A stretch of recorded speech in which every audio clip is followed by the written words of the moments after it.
اقرأ باسم ربك الذي خلق خلق الإنسان من علق اقرأ وربك الأكرم الذي علم بالقلم علم الإنسان ما لم يعلم.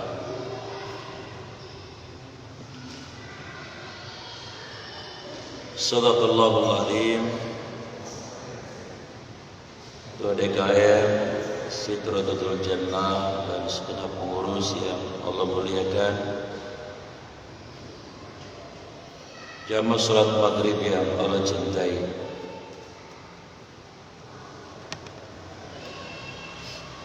kita bersyukur kepada Allah atas karunia dan nikmatnya,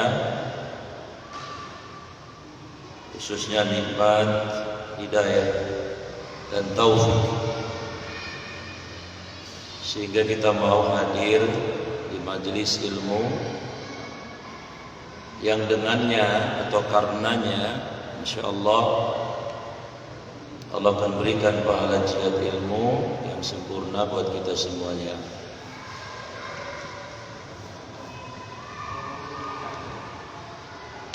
Kita lanjutkan ayat yang ke-9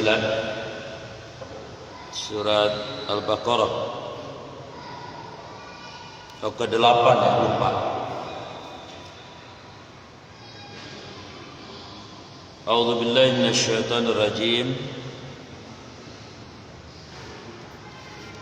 Wa minan nasi may yaqulu amanna billahi wa bil yaumil akhir wa ma hum bimu'minin.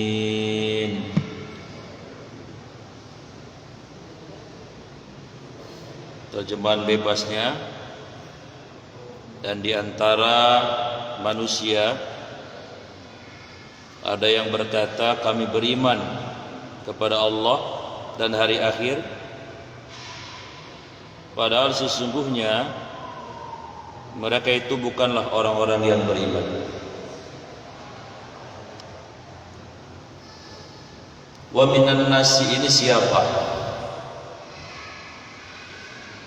Imam Ibnu Katsir dalam tafsirnya menyebutkan bahwa wa minan nasi di sini adalah orang munafik. Maka mulai ayat ini yang sebelumnya bicara tentang orang beriman lalu orang kafir, di ayat 8 ini mulai bicara tentang orang munafik. Wabil khusus ayat ini ditujukan untuk tokoh Yahudi dari Bani Khazraj yang bernama Abdullah bin Ubay bin Salul dan orang-orang yang sepemikiran dengan dia dan yang seiktikad, sekeyakinan dengan Abdullah bin Ubay bin Salul. Itu orang munafik. Karena munafik secara bahasa artinya mengadakan. Secara terminologi, secara istilah, munafik itu adalah orang yang menampakkan keimanan, keislaman, tapi hakikatnya adalah mereka tidak beriman.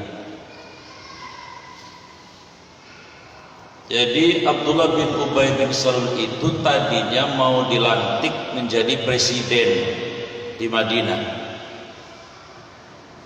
tentu oleh komunitasnya, masyarakatnya. Begitu datang Rasul,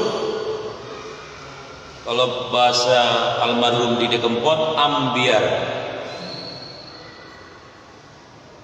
Kalau jamaah Fadlul Jannah ada Bu Ambar. Ini ambiar. Jadi mau jadi presiden, mau dilantik, datang Rasul, ketutup ketokohannya. Coba itu bayangin, kayak apa itu psikologinya Abdullah bin Ubay bin Salul. Mungkin kalau pakai bahasa keselnya orang Jelupang, kurang asem nih Muhammad, kurang gula, kurang micin, kurang ketumbar. Karena fitrah manusia itu paling suka dengan 3 tak istilahnya. Harta, kayaknya ada yang pergi pagi pulang petang, penghasilan sih pas-pasan, maksudnya pas mau beli mobil ada. Itu karena orang ngejar harta. Tahta, wah itu senang sekali manusia. Tahta itu senang sekali manusia.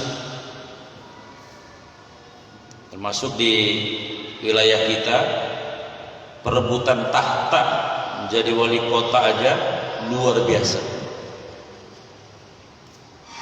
Nanti 3 hari menjelang tanggal 9 becek itu duit gentayangan di mana-mana. Tapi kayak siluman, terasa tapi susah dibuktikan. Yang namanya gesekan, yang namanya rivalitas, yang namanya itu kalau menuju titik sebuah tahta itu luar biasa. Timnya, pasangannya, dan seterusnya. Lalu bagaimana caranya supaya si kompetitor itu dijatuhkan kredibilitasnya? Berbagai macam cara. Yang penting dia naik. Makanya kemudian kalau yang sudah naik, yang namanya tahta karena enak, nggak mau turun. Yang belum naik, pengen naik. Atau yang sudah naik supaya nggak hilang, dilimpahkan ke istrinya. Itu kalau nggak salah di Kediri ya, suaminya selesai jadi bupati, istrinya nyalon jadi lagi. Ya kalau istrinya 1 lah, kalau istrinya 4 bagaimana? Dia lagi baik. Tahta, wanita itu juga disukai. Ya orang rodul janama, orang soleh-soleh, nggak kelihatan. Ini rasa-rasanya kalau ada wanita cantik lewat juga kayaknya anteng aja. Kalau lagi ngaji mah, kalau lagi ngaji mah ya nengok juga. Karena senang fitrahnya kepada wanita itu fitrah. Maka Abdullah bin Ubay bin Salul itu ketika dia nggak jadi dilantik jadi presiden, bercampur 3 penyakit batin. Bayangin Pak, apa itu? Hasud. Hasud itu apa? Bahasa kitanya apa hasud itu? Iri hati. Sama siapa? Sama Nabi Muhammad. Yang kedua apa? Ghadab. Benci, murka sama Nabi. Yang ketiga apa? Al-hikdun, dendam. Berkelindan itu 3-tiganya. Setelah Nabi sampai di Madinah, dia sedih. Dia nggak jadi dilantik jadi presiden. Jadi pertama hasud. Ini penyakit paling tua di dunia ini. Bahkan pernah menimpa putra seorang Rasul yang bernama Nabi Adam. Nabi Adam punya anak namanya Habil dan Qabil. Syariatnya Nabi Adam mengharuskan nikah itu tidak boleh kakak adik dalam satu proses kelahiran, harus disilang. Tapi Qabil nggak mau karena pasangannya, kata orang Kerawang, kata Abah Dana, joreh kene, bukan joreh kene, joreh lah kira-kira. Sementara Iklimah cantik jelita, pasangan selahiran dari Abi. Dia maunya adiknya itu yang dinikahi. Syariat Nabi Adam tidak memperbolehkan. tetap dinikahkan dengan Habil. Maka timbullah rasa hasud. Endingnya apa? Dibunuh. Maaf, sering kejadian bahkan satu darah, satu geongan, satu rahim bisa saling bunuh gara-gara tanah sepengki misalnya, gara-gara warisan. Tapi kalau terjangkit penyakit hasud, repot. Di tempat pekerjaan juga nggak sedikit, karena dia naik terus jabatannya, dia nggak bisa mencapai itu, hasud. Tapi dia nggak berani melawan dengan terang-terangan. Ya sudah, pakai Mbah Jambrong. Dan saya pernah menyaksikan dengan mata kepala sendiri orang korban dari iri hati yang menggunakan setan. Gesem Pak badan. Tadinya ganteng kayak Pak Haji, ganteng putih, manajer, sakit diobatin nggak ada sembuhnya sama sekali, dokter apa segala macam. Ya memang bukan urusan dokter, orang setan itu mah. Diperiksa ya normal, tensi normal, kolesterol normal, asam urat normal, semuanya normal. Tapi tiap malam menjerit. Saya takziah ke rumahnya, dan rupanya itu adalah kerjaan syaitan. Ada film dulu yang dibintangi W.D. Mukhtar sama Soekarno M. Nur, judulnya Guna-Guna Istri Muda. Angkatan Bang Yusuf tahu kali dulu. Oh enggak tahu ya. Jadi hasud itu luar biasa ya. Abdullah bin Ubay bin Salul hasud sama Rasulullah. Kenapa? Mau jadi presiden gagal. Yang kedua marahnya luar biasa. Dan murkanya. Yang ketiga dendam.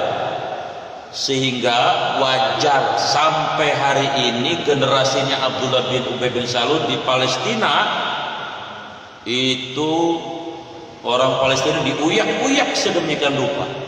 Itu dendam yang berketurunan. Jadi berkolaborasi atau kolaborasi antara iri hati, dendam dan benci sampai keturunannya hari ini. Ya, tadinya itu sebetulnya persoalan. Nah, cuman Abdullah bin Ubay bin Salul punya strategi. Cara menuntaskan dendamnya kepada Rasulullah gak berani terang-terangan. Rasulullah itu juga dikagumi bukan oleh orang-orang muhajirin kok, dikagumi juga oleh orang-orang Madinah yang ada di Yastrib. Bahkan suku Khazraj, sukunya Abdullah bin Ubay juga banyak yang kagum dalam hal ekonomi misalnya. Di mana Rasulullah menerapkan ekonomi syariah, banyak yang tertarik dan sebagainya. Dan memang aura kemuliaan Rasulullah begitu nampak. Jadi ditokohkan luar biasa di sana.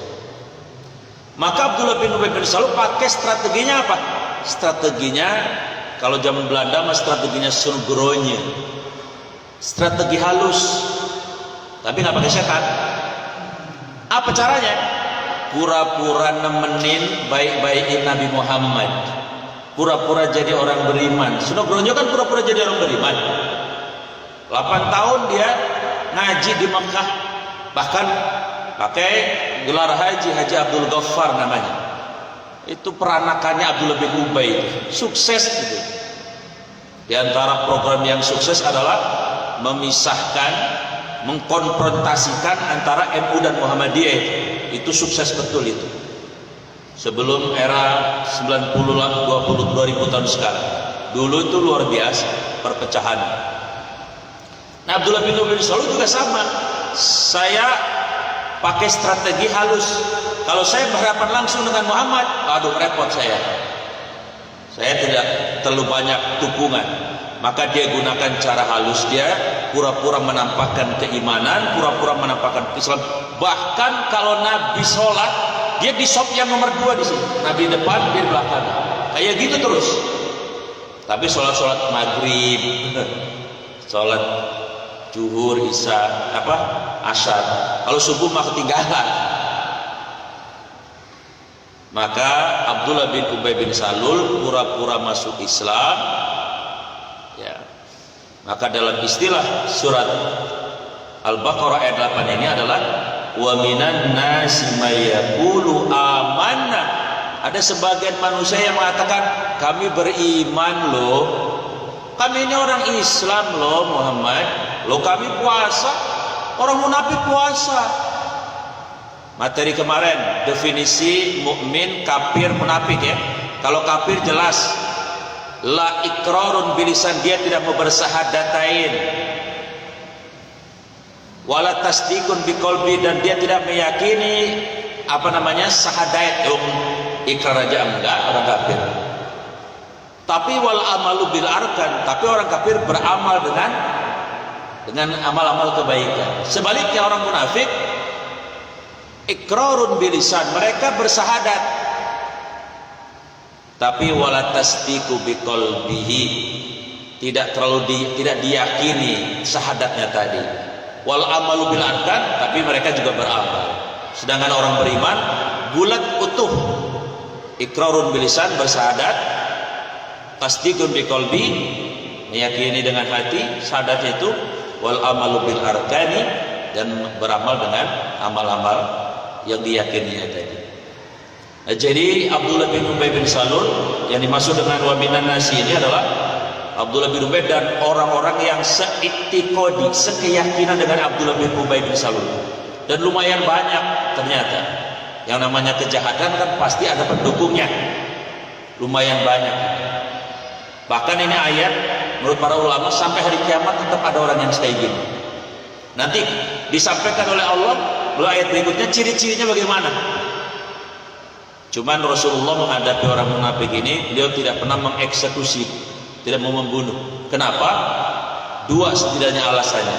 Alasannya adalah Rasulullah ketika ditanya Sayyidina Umar, kami ini saya adalah bertugas untuk mendakwahkan manusia agar mereka mengucapkan kalimat la ilaha illallah Muhammadur Rasulullah, dan ketika mereka sudah mengatakan kalimat la ilaha illallah Muhammadur Rasulullah, maka tidak boleh kita menumpahkan darah dia. Itu satu alasannya. Padahal anaknya Abdullah bin Ubay pernah minta izin sama Nabi, ya Rasul, saya ini pedang saya sendiri, izinkan saya memenggal leher ayah saya sendiri. Kata Rasul, lah jangan. Kemudian yang kedua, kenapa Rasulullah SAW tidak mengeksekusi pembunuhan terhadap orang-orang munafik ini? Padahal Allah sudah kasih tahu mereka sebenarnya tidak beriman. Sebab apa nanti kata manusia kalau Nabi Muhammad membunuh orang yang sama-sama sholat, sama-sama puasa? Maka nanti ada fitnah yang sangat besar. Maka orang munafik dibiarkan. Padahal Nabi tahu, dikasih tahu oleh Allah. Ya, jadi wa minan nasi may yaqulu amanna billahi wa bil yaumil akhir. Ada sebagian manusia, khususnya Abdullah bin Ubay tadi yang calon presiden di Hasrat, mengatakan bahwa kami beriman kepada Allah, kami beriman kepada ayat wa ma hum bimu'minin. Itu Allah yang mengatakan kepada Rasulullah Muhammad, sebenarnya Abdullah itu tidak beriman. Tapi tahu, tapi tetap dibaiki. Dan tadi dia membawa tiga penyakit hati: hasud, murka, dendam. Dan sampai hari ini itu tiga penyakit masih ada. Maka orang Islam harus waspada. Di surat Al-Baqarah 120, walan tarda ankal yahudu walan nasara hatta tattabi'a millatahu. Sampai hari kiamat tidak akan pernah ridha, khususnya generasi Abdullah bin Ubay bin Salul ini terhadap kita, walaupun kelihatannya baik. Makanya mohon maaf, kalau kita ngikutin Quran beres sebenarnya hidup ini. Man kadang-kadang ada orang yang ngeyel, kita baikin aja. Makanya hari ini sedih sekali. Kasihan teman saudara kita orang Palestina itu ditinggalin tuh. Karena Jordan sudah menjalin hubungan diplomatik dan makin banyak Padahal Allah sudah memberitahu generasinya Abdullah bin Ubay bin Salul itu sampai hari kiamat tidak akan ridho. Mereka membawa 3 penyakit psikologi: hasud, dendam, murka, sampai hari ini. Kemudian ayat yang berikutnya, yukhadi'una Allah walladzina amanu wa ma yakhda'una illa anfusahum wa ma yash'urun. Yukhadi'una Allah walladzina amanu, mereka menipu Allah dan orang beriman dengan pura-puranya tadi. Wa ma yakhda'una, tidak mereka menipu illa, kecuali anfusahum, mereka menipu diri mereka sendiri. Wa ma yash'urun, mereka seolah tidak merasakan. Jadi Rasul dikasih tahu sama Allah, Muhammad, mereka itu menipu kamu, menipu sahabat-sahabatmu, dan menipu umatmu nanti. Tapi sebenarnya mereka menipu diri mereka sendiri. Walaupun kita ditipu tidak masalah, karena ending kehidupan mereka dengan ketidakpunyaimanan tadi, maka mereka akan mendapatkan konsekuensi. Innal munafikina bidarkil asfali, sesungguhnya orang munafik itu nanti tempatnya bukan di neraka, tapi darki. Darki itu apa? Yang paling gosong itu apa itu? Keraknya. Nah, kenapa mereka pura-pura beriman padahal tidak beriman? Fi qulubihim maradun fasadahumullahu marada walahum adzabun alimun bima kanu yakdzibun. Di dalam hati mereka maradun, ada penyakit. Penyakit apa? Tadi penyakit iri sama Nabi, penyakit benci atau murka, penyakit dendam. Fazadahumullahu marada, ditambahin sama Allah penyakitnya itu, makin kuat penyakitnya itu. Walahum, sehingga bagi mereka adabun alim, siksa yang amat pedih tadi, bitarkil asfal bima kanu yakdzibun, atas apa yang mereka dustakan. Maksudnya apa? Tahu mereka kebenaran, tapi mereka tidak mau meyakini kebenaran itu. Sehingga orang-orang Yahudi itu ya'lamuna Rasul kama ya'lamuna abna'ahu, mereka tahu kebenaran tentang diri Rasulullah seperti mereka mengetahui anak-anak kandung mereka sendiri. Maksudnya apa? Mereka tahu betul Rasulullah itu benar, Quran itu benar, tapi karena tadi hasudnya, dendamnya, kemudian murkanya menutupi itu semuanya, dan ditambah lagi penyakitnya oleh Allah, sehingga cahaya kebenaran tidak masuk kepada mereka. Satu ayat lagi, wa idza qila lahum la tufsidu fil ardi qalu innama nahnu muslihun. Dan apabila qila dikatakan lahum kepada mereka, la tufsidu fil ardi, jangan membuat kerusakan di muka bumi ini. Maksudnya bukan membuat kerusakan bumi. Ibnu Katsir dalam tafsir menyebutkan kerusakan agama, kerusakan akidah, kerusakan tauhid. Kalau mereka berkata, innama nahnu muslihun, kami bukan merusak, kami ini pembaharu, kami justru yang memperbaiki agama. Nah, susah makanya menghadapi orang kayak gini, susah, sulit. Kalau menghadapi orang yang mengatakan kami orang tidak beriman, mudah. Tapi menghadapi orang yang sama dengan kita, pecinya sama, sajadahnya sama, puasanya sama, sholatnya sama, itu susah.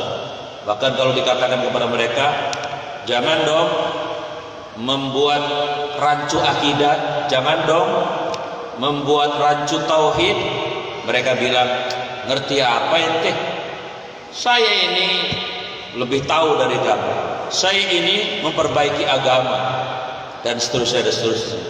Kalau boleh saya sebut, orang-orang yang terkategorikan dalam istilah sekarang sebagai kelompok spilis, kaum sekuler, pluralis, dan Islam liberal, itu kalau ditegur mereka bilang apa? Lu ngerti apa tentang agama? Saya ini doktor bidang teologi, saya ini doktor bidang perbandingan agama, saya ini profesor tentang tafsir. Kami ini orang-orang yang memperbaiki agama.